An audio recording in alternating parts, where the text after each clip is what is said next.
सबको यहाँ से गुजरना है। आपको और मुझे भी। आज शायद आप होंगे 70-75 के। कल मुझे भी तो उसी राह से जाना है। जैसे जैसे हम युवा अवस्था पार करते हुए ये सारी ज़िंदगी की आपाधापी, ज़िंदगी भर कोई नौकरी करते करते 35-37 साल ऐसे ही गुजर जाते हैं और एक वक्त चला आता है कि हमारी उम्र 60 के आगे जाती है। तब याद आता है वो यौवन में हम में क्या ताकत थी, हमारे चेहरे पे कितनी रौनक थी, हम कितनी ताकत के साथ, मौज मस्ती के साथ ज़िंदगी बिताते थे।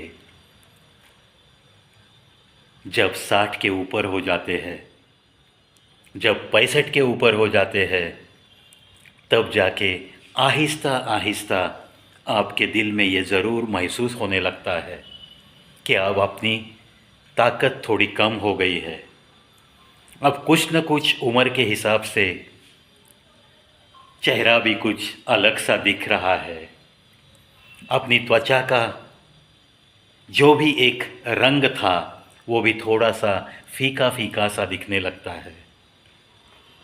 फिर जाके कभी कभी सर्दी ज़ुकाम, कभी रक्तचाप, कभी किसी को कोई शक्कर की बीमारी, कभी किसी को घुटनों में दर्द, कमर में दर्द, किसी को प्रोस्टेट का प्रॉब्लम, किसी को कोई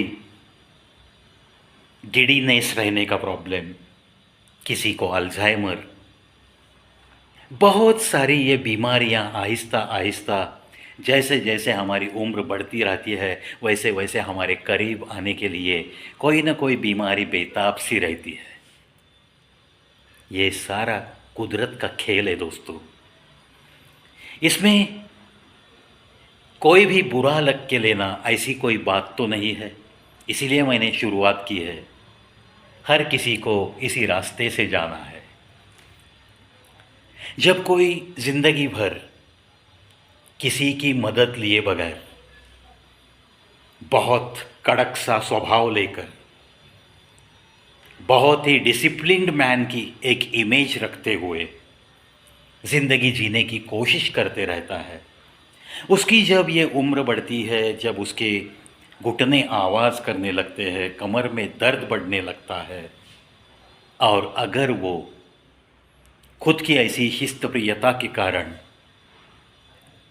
ज़्यादा दौलतमंद हो नहीं सका, खुद की ईमानदारी के कारण ज़्यादा कुछ कमा नहीं सका, यानी कि 70 साल की उम्र में उसे जब ऐसी बीमारियां घेरने लगती है तो वो अच्छे अस्पताल में जाकर खुद का इलाज नहीं कर सकता।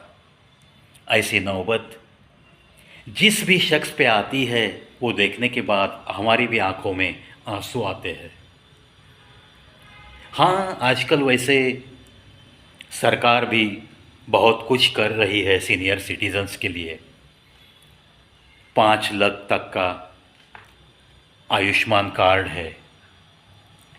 जो भी नियमावली की चौकट में बैठता है उसे ज़रूर फ्री ऑफ कॉस्ट ट्रीटमेंट मिल सकती है।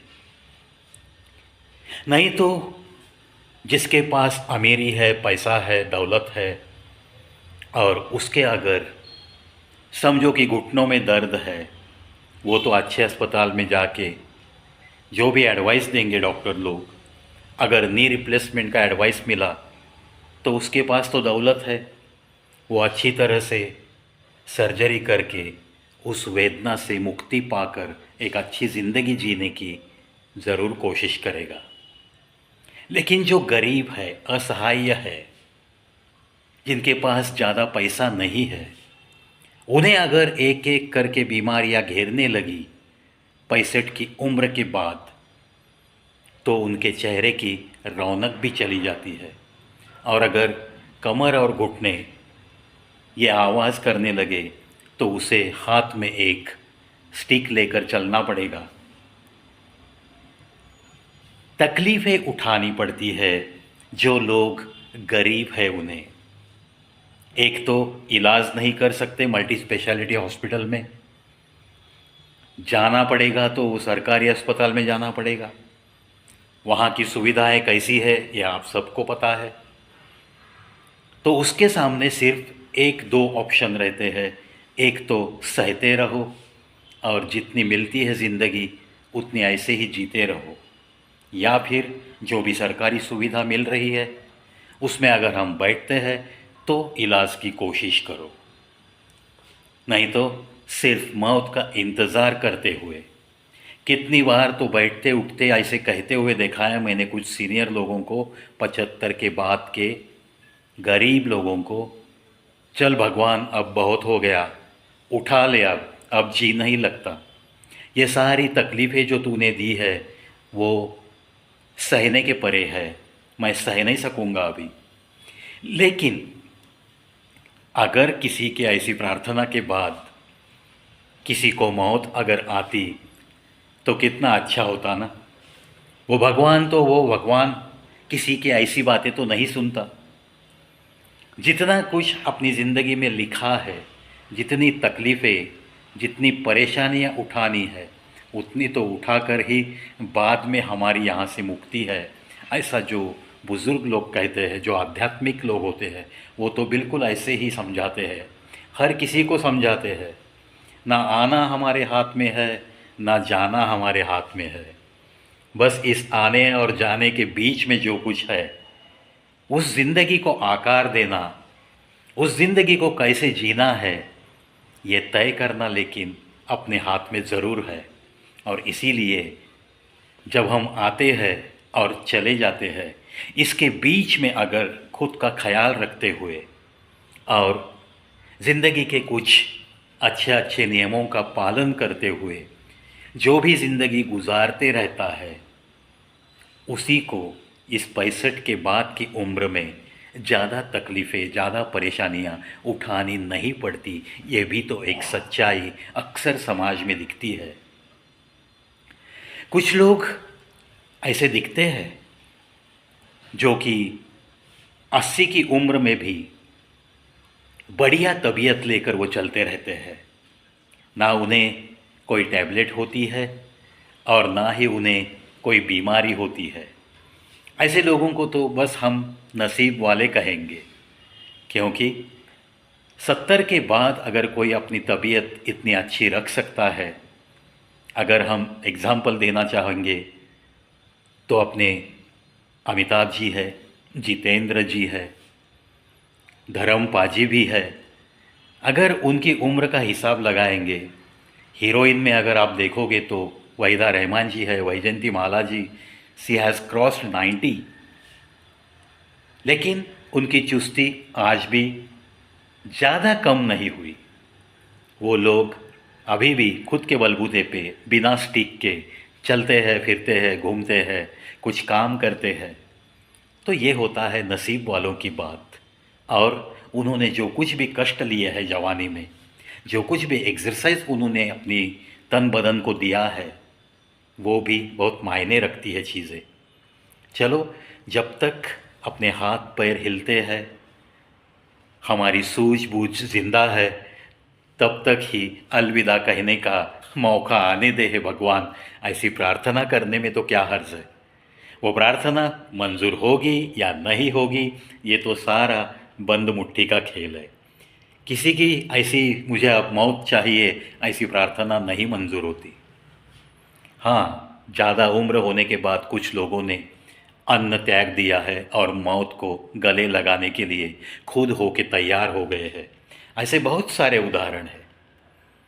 वैसी कोई बात, जब तकलीफ़ों से, जब परेशानियों से जूझना हमें बहुत तकलीफ़ देय होगा, ऐसे वक्त हम ये निर्णय ज़रूर ले सकते हैं। चलो ऐसे निर्णय लेने की नौबत किसी पे भी ना आए, सबकी सेहत अच्छी रहे। ये सीनियर सिटीज़न जो भी लोग कहते हैं 65 के बाद, वो आपकी उम्र, वो आपकी ज़िंदगी, सबकी ज़िंदगी एक आसान ज़िंदगी कहलाई जाए, यही मेरी शुभकामना मेरे सारे दर्शकों के लिए। जो आज 70 या 80 इनके बीच में ज़िंदगी जी रहे मेरे पहचान वाले, उन्हें तो मैं ढेर सारी शुभकामनाएं दूंगा। जो भी आपकी तबीयत है, जो भी सेहत है आज आपकी, बस वो टिकी कैसे रहेगी, और आपकी जो भी सूझबूझ है, जो भी होशियारी है, उसका समाज में कैसे उपयोग होगा, ये सिर्फ देखते देखते आगे की ज़िंदगी आप गुजारोगे। बस इतनी ख्वाहिश, इतनी तमन्ना आपके लिए मेरे दिल में ज़रूर है। जाते जाते इतना ही आपके कानों में बताना चाहता था। चलो, wish all the best every senior citizen for your pleasant life ahead.